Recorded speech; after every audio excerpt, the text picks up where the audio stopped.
જો માણસના મગજમાં એઆઈ પાવર્ડ માઇક્રોચિપ ફિટ કરી દેવામાં આવે તો માણસ એ કામ પણ કરી શકે જે કરવા માટે તેનું શરીર સક્ષમ નથી.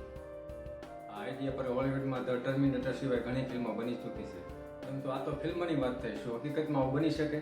જો હા, તો કેવી રીતે? આવો જોઈએ. નમસ્કાર મિત્રો, હું છું મહેન્દ્રસિંહ સરવૈયા અને ઇન્ફોબીટ ગુજરાતી યુટ્યુબ ચેનલમાં તમારું સ્વાગત છે. આજે વાત કરીશું આપણે ઇલોન મસ્કની કંપની ન્યુરાલિંક વિશે. સ્પેસએક્સ, ટેસ્લા, સ્ટારલિંક અને એક સિવાય પણ ઇલોન મસ્કનું એક સ્ટાર્ટઅપ છે ન્યુરાલિંક, જે તેણે 2016માં શરૂ કર્યું હતું. તે વખતે ઇલોન મસ્કે 6 થી 7 વૈજ્ઞાનિકોની એક ટીમ બનાવી હતી, જેમનો ઉદ્દેશ હતો કે બ્રેઇન કમ્પ્યુટર ઇન્ટરફેસ, ટૂંકમાં BCI બનાવવાનો.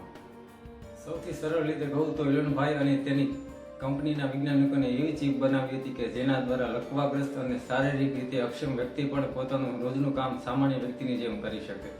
સાથે સાથે Neuralink understanding the brain, interfacing the brain અને એન્જિનિયરિંગ વિથ ધ બ્રેઇનના સિદ્ધાંત સાથે કામ કરી રહી છે. ચીપ દ્વારા જે ડેટા ભેગો થશે તેને કોમ્પ્યુટરમાં નાખવામાં આવશે અને આ ડેટાનો ઉપયોગ ભવિષ્યમાં થનારા સંશોધન માટે કરવામાં આવશે. ચીપને નામ આપવામાં આવ્યું છે ટેલિપથી. વર્ષ 2023માં જાનવરો ઉપર સફળ પરીક્ષણ કર્યા બાદ ન્યુરાલિંકે તેના માનવ ઉપર ટ્રાયલ માટે અમેરિકાની FDA પાસે મંજૂરી માંગી હતી. FDA દ્વારા ન્યુરાલિંકને 10 વ્યક્તિમાં ચીપ બેસાડવાનું ક્લિયરન્સ મળ્યું હતું. જ્યારે આપણા શરીરનું કોઈ અંગ કામ કરવા લાયક રહેતું નથી ત્યારે તેનું ટ્રાન્સપ્લાન્ટ કરવામાં આવે છે. એ જ રીતે ન્યુરાલિંક પણ પોતાની ચીપ દ્વારા ટ્રાન્સપ્લાન્ટનું જ કામ કરવાની છે. રૂપિયાના સિક્કા જેવી ચીપ એવા લોકોના મગજમાં બેસાડવામાં આવશે જે લોકો મગજ અને નર્વસ સિસ્ટમના ડિસઓર્ડરનો ભોગ બનેલા છે. આપણે જેને મગજનો લકવો કહીએ છીએ એવા લોકો માટે આ ચીપ આશાનું કિરણ સાબિત થશે. ચીપને સર્જરી દ્વારા મસ્તિષ્કમાં ફિટ કરવામાં આવશે. હાથ પગ પણ નથી હલાવી શકતો એવો લકવાગ્રસ્ત વ્યક્તિ પણ પોતાના મગજ દ્વારા સ્માર્ટફોન અને કોમ્પ્યુટર ચલાવી શકશે. અંધ વ્યક્તિને આંખો મળશે.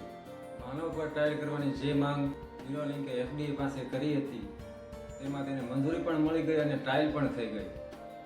ટ્રાયલ એક ન્યુરોલોજીકલ ડિસઓર્ડર, ટૂંકમાં મસ્તિષ્ક સંબંધી વિકારથી પીડાતા વ્યક્તિ પર કરવામાં આવ્યું હતું.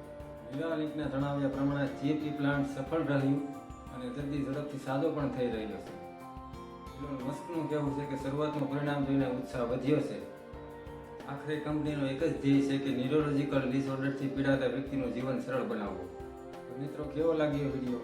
ગમ્યો હોય તો લાઈક અને શેર કરજો તથા ચેનલને સબસ્ક્રાઇબ કરજો, જેથી કરી અમને પણ આવા રસપ્રદ વિડીયો બનાવવા માટેની પ્રેરણા મળતી રહે. તમારા પ્રતિભાવ કોમેન્ટમાં જરૂર જણાવજો. મળીશું નવા વિડીયોમાં નવા વિષય સાથે. ધન્યવાદ.